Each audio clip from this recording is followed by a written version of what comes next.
Sabendo da morte de João Batista, Jesus quis ficar sozinho e preparou a sua logística para ficar sozinho, porque ele precisava ficar sozinho. Você não pode ignorar para sempre aquilo que você sente e nem tentar trazer compensação em cima do que você sente. Deus te trouxe aqui nessa noite e Ele está dizendo, está na hora de você encarar a realidade do que você sente. Jesus vai e ele fica sozinho, e aí quando ele vai pisar na praia com o desejo de subir a montanha para orar sozinho, a multidão está ali, faminta e desejosa. O texto diz que olhando eles, sentem muita compaixão. Ele se move de compaixão por aquela multidão. E o que ele vai fazer? Vai abençoar essa multidão. Ele prega para a multidão, ele instrui a multidão. Ele faz isso com largueza, porque a hora avançava. E ele está ali servindo a multidão. Quando já vai chegando a tarde, os discípulos dizem, mestre, não é melhor mandar embora para eles encontrarem o que comer no meio do caminho? Ele diz, não, vamos dar nós mesmos, ou vocês, algo para eles comerem. O que tem aí? 5 pães e 2 peixinhos. Traz aqui. Consagrou, agradeceu, multiplicou e a todos deu. Aí tem um verso no texto que diz assim, olha, e todos ficaram saciados. Se a única saciedade aqui for a comida, sim, estão todos saciados, porque a multidão teve o que queria, alimento espiritual e alimento físico, comida. Aí é por isso que o texto diz, todos foram saciados. Todos não, porque tem alguém ali que não foi ali para fazer milagre, tem alguém ali que não foi ali para comer pão, tem alguém ali que não foi ali para beber água, tem alguém ali que foi ali porque desejava ficar o quê? E ele conseguiu ficar sozinho? Então quando o texto diz, e todos se saciaram, todos realmente estão saciados? Não, tem alguém ali que não está saciado. Quem, gente? Quem, gente? Porque ele não foi ali para fazer isso. Então perceba, o máximo que eu sacio as pessoas não pode ter o poder de roubar de mim aquilo que eu preciso fazer por mim. O Jesus Todo-Poderoso, o Filho do Deus vivo, o maior psicólogo de todos os tempos, o Senhor que cura todas as dores, aquele que era, aquele que é e aquele que há de vir, o enviado do Deus vivo, aquele que tudo pode e soube discernir na sua humanidade que aquilo que ele fazia pelos outros não tinha o poder de sufocar aquilo que ele precisava fazer por si próprio, si mesmo. E aí é que eu digo que não é problema saciar os outros. O problema é querer saciar os outros como remédio para não ter que encarar a mim mesmo. O problema é querer saciar os outros para não ter que encarar as minhas próprias dores. O problema é querer curar todo mundo achando que a minha dor vai passar. O problema é querer abraçar todo mundo achando que isso vai me fazer sentir-se abraçado. O problema é querer ser a solução para todo mundo e achar que isso vai resolver os meus problemas. Eu vou falar bem rasgado que é para todo mundo entender. O problema é você achar que vai botar a mão na cabeça de todo mundo na rua e isso vai fazer com que todo mundo seja liberto dentro da sua casa. O problema é achar que o que você pode ser para as pessoas substitui aquilo que ninguém pode ser para você. Porque só você deve ser para si mesmo. Sabe onde estão as pessoas que quiseram saciar a todas? Traumatizadas e doídas, porque na hora que precisaram, colocaram as suas expectativas em quem elas ajudaram, o que mostra que a sua ajuda não foi nobre. Foi encarado como um investimento de retorno. E isso não é o suficiente. Você acha que eu não queria hoje viver aquilo que o pastor falou? Eu vi o history, não sei se foi dele ou se foi da igreja, botou assim, Terê vai tremer. E vai tremer mesmo, vai tremer de dentro para fora. Vai tremer com você querendo sair daqui hoje e encarar a si mesmo. Vai tremer com você entrando no quarto onde você ora e ao invés de tomar o seu tempo só dizendo abençoa fulano, ciclano e beltrano, tá na hora de você também dobrar o joelho e dizer, Deus, eu sinto raiva, Deus, eu sinto problemas, Deus, eu estou com uma dificuldade porque eu não tenho conseguido confiar em Ti em determinadas áreas. Deus, eu tenho percebido um problema no meu ministério. Para você que é vocacionado, eu tenho percebido que eu tenho fé para curar os outros, mas não tenho fé para investir em mim mesmo.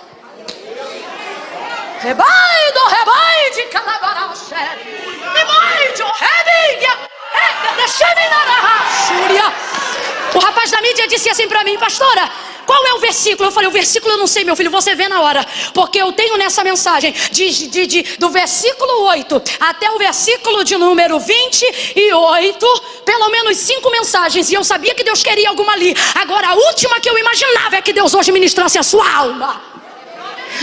Porque quando ministra o Espírito é top, a cadeira voa, os vasos giram, porque é um Espírito. O Espírito é pronto, mas a carne é? A carne não gosta de tratar dela mesma. Vamos falar dos outros. Vamos falar do que Deus vai fazer na vida dos outros. Vamos falar do que vai acontecer no futuro. Agora, quando o profeta chega na casa para falar sobre a minha dor, eu não quero. Eu não quero. Fala aí, Camila, daquilo que eu posso fazer para as pessoas. Fala aí, Camila, como eu posso servir as pessoas. Fala aí, Camila, como eu posso ocupar o meu tempo para esquecer-se daquilo que no tempo que eu tenho eu não posso resolver. Dá uma olhada para quem está do teu lado e diga: isso não vamos falar hoje. Diga para quem está do seu lado: hoje não vamos falar do que você pode fazer pelos outros. Diga: hoje vamos falar do que você deve fazer por si mesmo.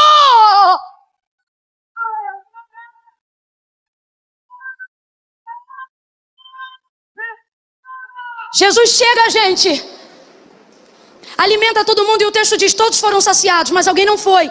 E esse alguém obviamente é Jesus. Então é exemplo do que eu estou, com a ajuda de Deus, tentando fazer algumas mentes e corações aqui se alinharem e entenderem. É que mesmo saciando a todos, Ele mostra pra gente algumas verdades. Primeiro, é que aquilo que eu faço pelos outros não tem o poder de substituir aquilo que só eu posso fazer por... Você tem que entender isso. Você não pode esperar que os outros façam por você aquilo que só você deve fazer por si mesmo. Jesus tinha essa consciência humana, mesmo sendo filho do Deus vivo. Aí sabe o que Ele fez? O texto diz que Ele manda a multidão ir embora. Ele mesmo vai lá e manda embora. Porque aprende uma coisa hoje, de uma vez por todas, caso você ainda não saiba. De acordo com as suas necessidades, ninguém vai conhecê-las tão profundamente quanto você.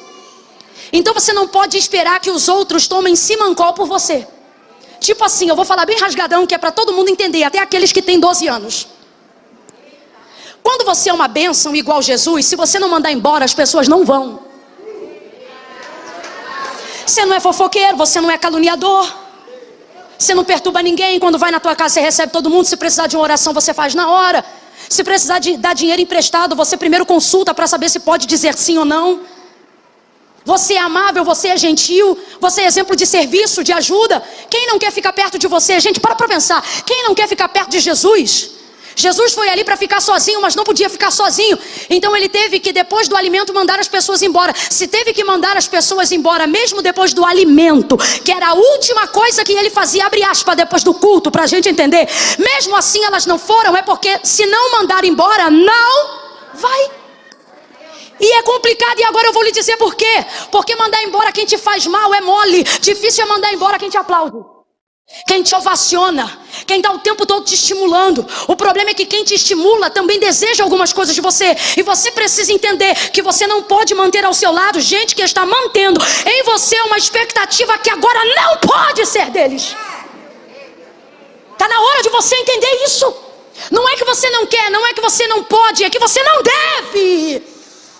E não significa que Jesus mandou eles embora da vida deles, não. Jesus só os despediu daquele momento. Deus trouxe gente hoje aqui para dizer: você espera que os outros discernam o seu momento, mas é difícil discernir o seu momento, porque você está a todo momento, em todo lugar, com todo mundo. E como já disse um grande filósofo cristão, quem está com todo mundo o tempo todo não tem tempo de estar com Deus nem um minuto. Olha isso, gente. Jesus vai mandá-los embora.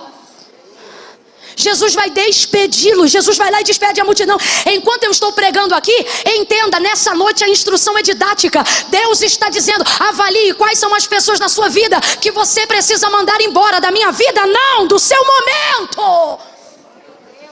Você não está entendendo que tem gente que não pode ficar colado com você dependendo do momento da vida que você está vivendo?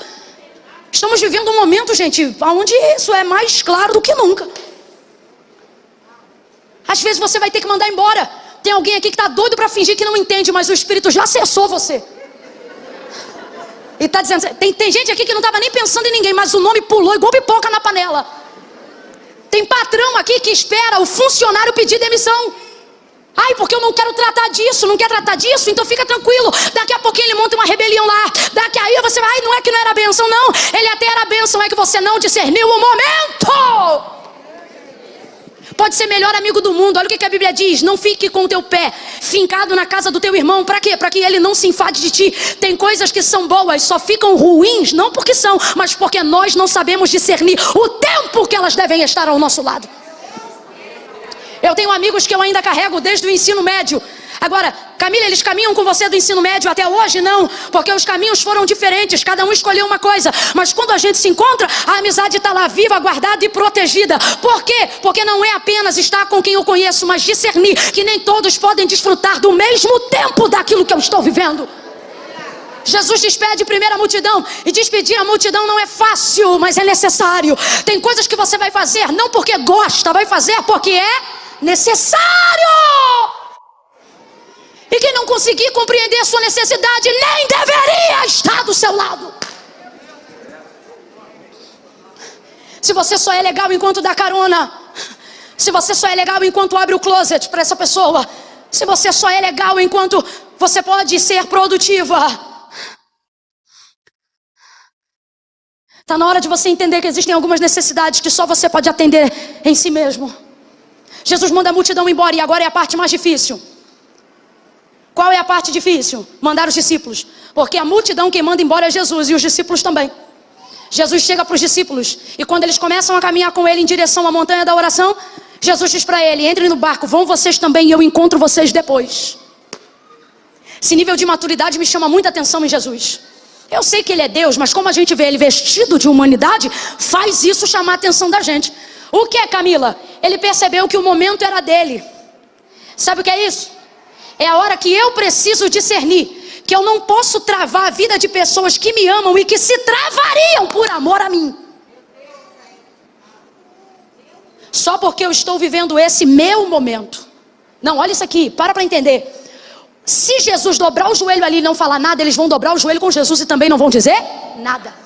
Se Jesus começar a orar ali sem nem falar o motivo da oração, eles vão entrar na intercessão junto com Jesus e vão orar também. Só que Jesus foi para ali movido de tristeza pela morte de João Batista. Olhe para quem está do teu lado, dá um berro e diga: é pessoal. Não, você não gritou, diga: é pessoal. Olha o que Jesus está dizendo. Isto aqui que eu vou fazer agora é totalmente pessoal. Nas entrelinhas é isso. Então os discípulos: mas Senhor, nós vamos te ajudar. Estou parafraseando o relacionamento que entraria se o diálogo fosse aberto. Mas nós somos teus discípulos. Não, mas isso aqui é pessoal. Olha o que Jesus está dizendo. Eu não vou atrasar a viagem que nós devemos fazer só por causa do momento que eu estou travado agora. É entender que tem gente que pode te ajudar nesse momento, mas não deve. Mandar a multidão embora não é fácil, mas por ser necessário a gente faz. Sabe qual é a parte mais difícil? Mandar quem ajuda a gente embora. É complicado. Imagina agora as mulheres, uma casa virada do avesso, a amiga que é tua vizinha chega para te ajudar e diz: pega na cozinha que eu pego os 4 banheiros. Aí o Espírito Santo diz assim para você: manda ela embora, que essa faxina vai fazer só eu e você. Você vai dizer: sai, Satanás, isso é coisa do inimigo. Está aqui minha amiga querendo me ajudar. Porque a gente é assim. Quando ele vem para dar, a gente não pergunta de onde veio. Mas quando ele vem para tirar, a gente quer fazer prova se é Deus.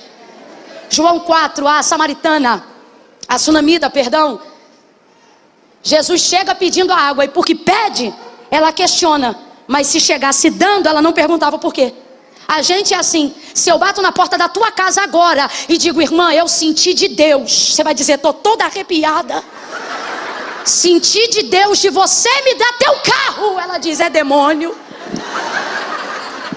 Agora, se eu bato na porta da casa dela e digo: irmã, eu senti de ofertar um carro na sua vida, ela dobra o joelho e diz: é de Deus.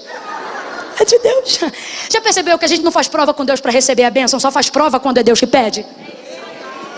A gente é assim. A gente é assim. Jesus agora vai ter que mandar embora os escudeiros que fiéis que ajudam. São vacilões, mas estão com ele. E o testemunho é meu não, é do próprio Cristo, que na celebração da última ceia vai dizer: vós sois os que tendes permanecido comigo nas minhas tribulações. Olha o que Jesus está dizendo: vocês são vacilão, mas estão tudo comigo, lado a lado, ombro a ombro, junto, né?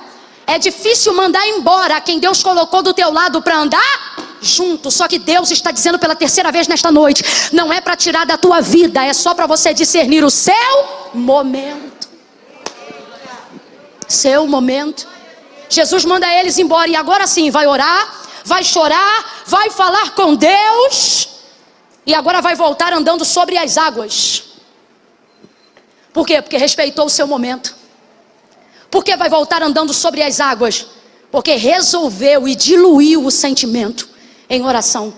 Parou para pensar que esse episódio que Jesus anda sobre as águas é o episódio que a tempestade não para depois que ele fala ou depois que ele chega?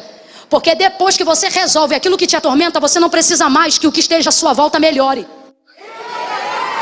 A primeira vez da tempestade no barco, Jesus estava dormindo e a tempestade açoitava o barco. Quem lembra, diga amém.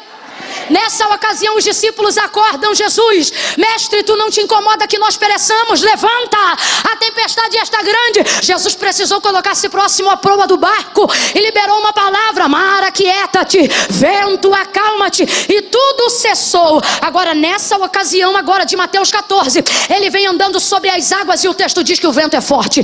Ele vem andando sobre as águas e o texto diz que as ondas açoitam a embarcação. Agora eu te pergunto, a tempestade para? A tempestade para? O barco para de ser açoitado? Não, isso para nós, a aplicação para nós é que alguém, quando consegue resolver seus problemas pessoais, a parte interior dessa pessoa fica tão bem resolvida que ela não depende que circunstâncias de fora cooperem. Por quê? Porque do lado de dentro ela está resolvida. Não importa o que está acontecendo do lado de fora. Vai ouvindo aí, Jesus vai andando sobre o mar, Jesus vai andando sobre as águas, o mar não para, o vento não cessa e ele continua andando. Coisa boa, irmão, é pular no poder do lado de fora, mas melhor ainda quando você é poderoso do lado de dentro.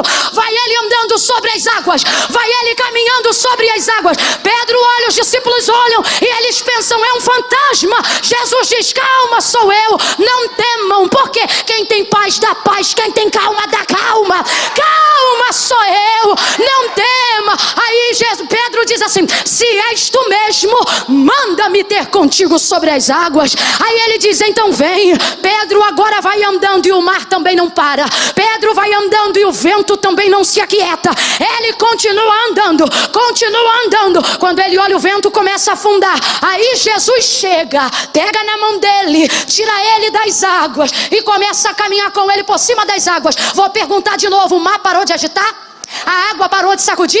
O vento parou de sacudir? É por isso que tem gente que não pode atravessar o momento que você está atravessando. Por quê? Porque você tem que estar preparado para na volta ajudar essas pessoas. Jesus pega na mão de Pedro e vai andando com ele. Camila, tem amigo que vai ficar chateado comigo, vai ficar chateado na ida, mas na volta vai entender porque você tinha que estar onde estava. Pegou ele pela mão e foi andando com ele sobre as águas. Agora olha que coisa linda, esse texto de Mateus 14, calma aí que eu já volto para a 2 Reis.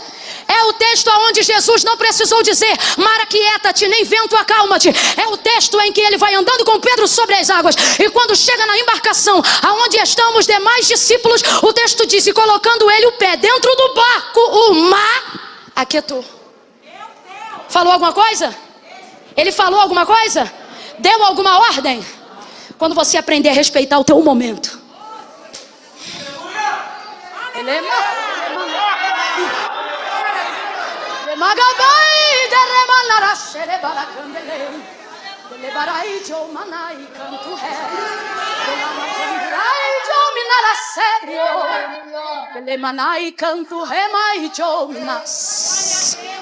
Deus me trouxe aqui nessa noite para dizer a alguém: eu vou entrar nos teus traumas mais profundos, mas não vou deixar janelas abertas. Vou te mostrar que aquilo que eu posso fazer, quando você se dispor a me ouvir, é maior do que o Rivotril fez por você até hoje.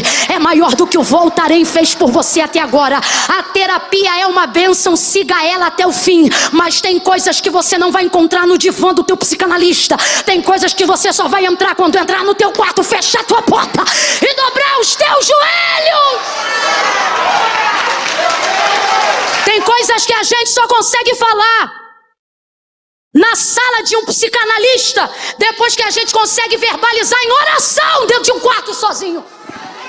Eu não estou dizendo que Deus substitui o médico, nem o médico vai substituir Deus. Eu só estou dizendo que entender o meu momento facilita o meu caminho de volta para onde eu tenho que ir, para as coisas que eu tenho que fazer, para as pessoas que eu tenho que conviver. Você está entendendo o que Deus está falando? Eu vejo indo para o deserto orar um Jesus triste pela morte de um amigo. Porque não sou eu que digo, é João que diz, e é o próprio Cristo quando dá testemunho. Alguns dizem: é um profeta. Jesus diz: maior que um anjo. Mas quando perguntam: João, quem é você? Ele diz: eu sou o amigo do noivo. Sabe qual é o mais complicado? É ter poder de 4 dias depois dizer: Lázaro, vem para fora. É ter o mesmo poder para restituir a cabeça de João Batista no lugar, mas entender que liberdade de ter poder não é só poder para fazer, mas é podendo escolher não fazer. Poderia ter dito a ele, como fez a Lázaro: levanta. Jesus é tão poderoso que se ele quisesse, João Batista andava pela terra sem cabeça. Mas por que não fez? Porque tem coisa que chega na nossa vida para cumprir um propósito. Nem todos são curados, nem todos também são ressuscitados. E Camila, por que será que Jesus não ressuscitou João Batista? A eternidade vai revelar, mas um motivo aqui que vale a pena pensar é o fato de entender que João Batista cumpriu todo o seu papel. Depois que você faz tudo que você tem para fazer, o que resta a Jesus é dar testemunho de você. É por isso que tem gente que ele não ressuscita. Porque para você pode ter faltado ainda alguma coisa, mas para Jesus a pessoa fez tudo. Tudo que tinha para fazer foi tudo que tinha que ser. Volta para a 2 Reis. Essa mulher é uma mulher que sacia a comunidade local, ajuda todas as pessoas. E isso é maravilhoso. O problema é que na hora que ela tem a oportunidade de viver aquilo que ela queria e que só ela pode viver, ela prefere dizer que não quer viver. Porque quando chega a hora dela ser abençoada e Eliseu diz: como é que eu vou fazer? E Geazi diz: ó, não tem filho. Ah é? Traz aqui ela. Ele traz, quando ela para na porta do quarto do homem de Deus, ele não pergunta se ela quer. Eu acho isso lindo. Sabe por que isso é lindo? Porque Deus sabe trabalhar com os nossos traumas. Eu vou te explicar por que é trauma. É uma coisa que a gente quer, mas quando a gente vê que não pode ter o que a gente quer, a gente não deixa de querer só porque chega à conclusão de que não pode. Quem aqui sem ter R$1 no bolso já ficou na rede social vendo aquelas casas bonitas, luxuosas? Quem segue os perfis de arquitetura moderna? Aqueles armários que abre você passando a mão assim. Você olha para o teu, tem um tijolo amparando a lateral. Mas o Instagram dela é todo clean. Quem aqui está usando o mesmo carro há 3 anos, 4, mas curte as fotos das Ferraris? Porque preste atenção, saber que eu não posso ter o que eu quero não me faz deixar de querer só porque eu chego à conclusão. É por isso que para Deus a conceição do pecado não é quando você comete, é quando você pensa. Então preste atenção. Ela sabia que não podia ter, mas saber que eu não posso ter algo não tira de mim instantaneamente o desejo de querer. Então o que eu faço com aquilo que eu quero, mas não posso ter? Eu vou colocando tudo que eu posso em cima daquilo que eu não posso para tentar esquecer daquilo que eu quero. Humanamente falando, é isso que a gente faz. Fisicamente falando, é isso que a gente tenta fazer. Quem aqui já ficou estressada, pegou o cartão de crédito e torrou? E quando voltou o problema não saiu, continuou lá crescido de uma fatura. A gente tenta colocar entretenimento, a gente tenta colocar coisas em cima daquilo que não pode ser substituída, mas é a nossa vontade de tentar sufocar aquilo que eu quero uma vez que eu não posso. Quem está acompanhando, diga amém.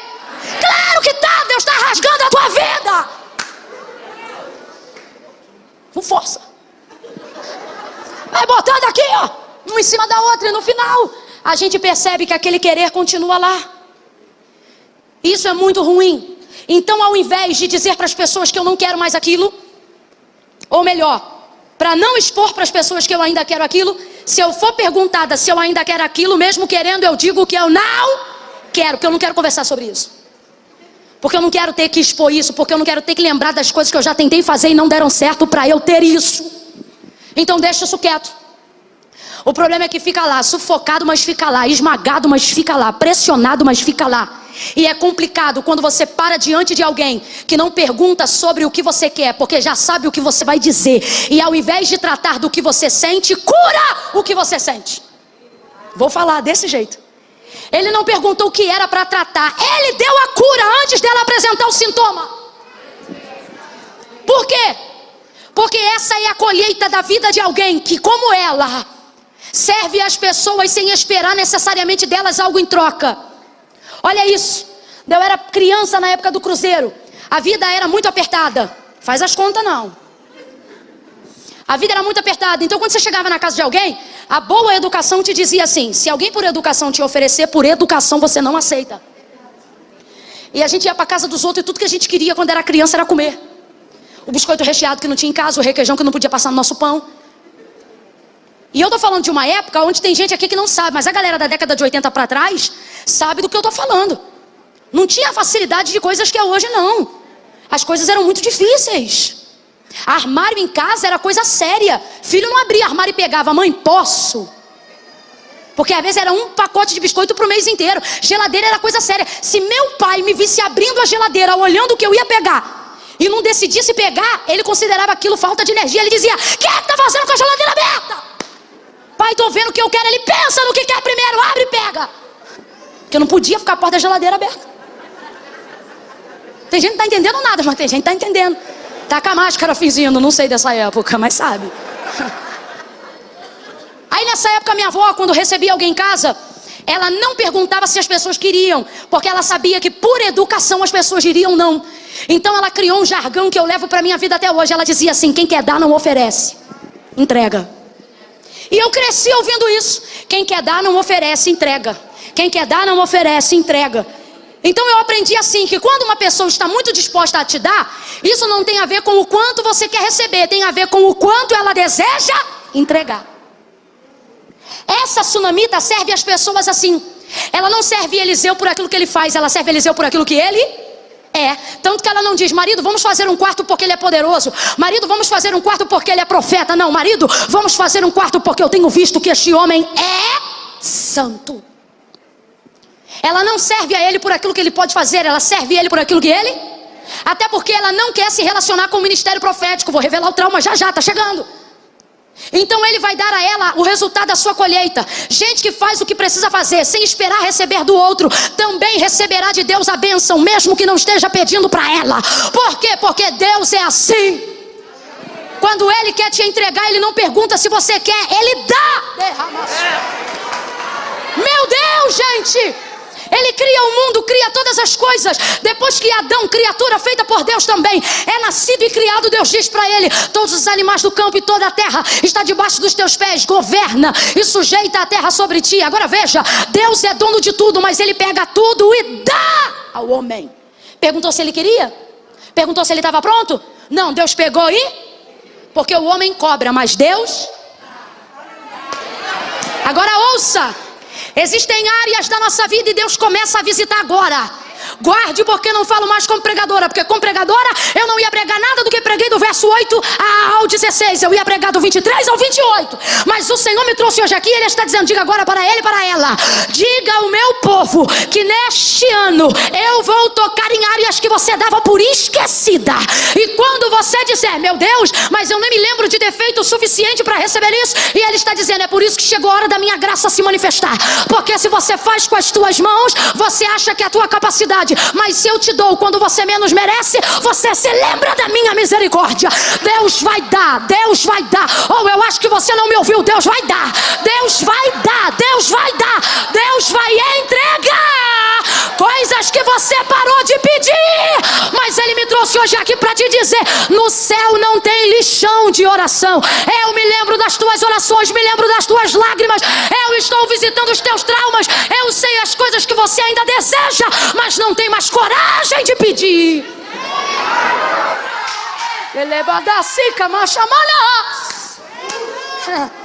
É muita gente que dizendo que não quer mais casar, mas é só porque ainda não conheceu o prometido. Aí diz, casamento não é pra mim não.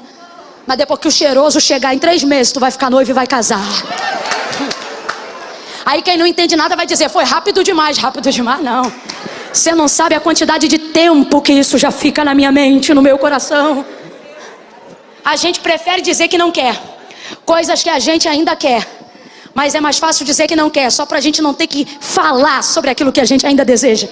Então quando alguém pergunta, e aí a faculdade, trancou a matrícula? Tranquei, fazer faculdade pra quê com essa idade? Deixa pra lá. Mas quando você dorme, você se vê com a toga, com canudo. Você diz que não quer mais casar, mas quando vai no casamento e vê a menina entrando de branco e a festa, você diz, ah, Senhor, tudo tu pode.